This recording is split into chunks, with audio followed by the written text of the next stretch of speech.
آج ہمارا جو آنا ہوا ہے میرٹھ ہوا ہے، اور میں قاری صاحب سے نکاح کے مطابق دو الفاظ کہنا چاہتا ہوں، جو کہ یہ مہروں کے بارے میں بات ہوتی ہے کہ مہر کم سے کم کیے جائیں، اور یہ دو رکعت نماز پڑھنے کے لیے جاتے ہیں جب دولہا بنتا ہے، تو حضرت اس دونوں چیزوں پہ آپ روشنی دے دیں۔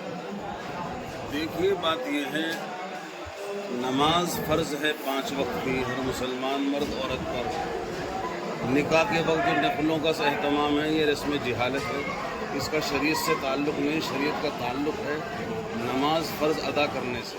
دلہا نے فجر کی نماز نہیں پڑھی، ظہر کی نماز نہیں پڑھتا، عصر نہیں پڑھتا، عشاء تک شادی میں رہتا ہے، ان نفلوں کا کیا ہوگا جب تک فرض ادا نہیں ہوں گے؟ دوسری بات یہ ہے، فرضوں کا مواخذہ ہوگا، فرضوں کے بارے میں سوال و جواب ہوگا۔ رہا معاملہ نکاح کے اندر مہر کا، ہمارا معاشرہ اس درجہ تباہ ہو چکا ہے کہ حیات سے موت تک تمام چیزیں بغیر سنت کے گزر رہی ہیں۔ ایک نکاح صرف باقی رہ گیا تھا، اس نکاح میں بھی ہم ایک سنت داخل نہیں کر پا رہے ہیں، وہ سنت ہے مہر فاطمی۔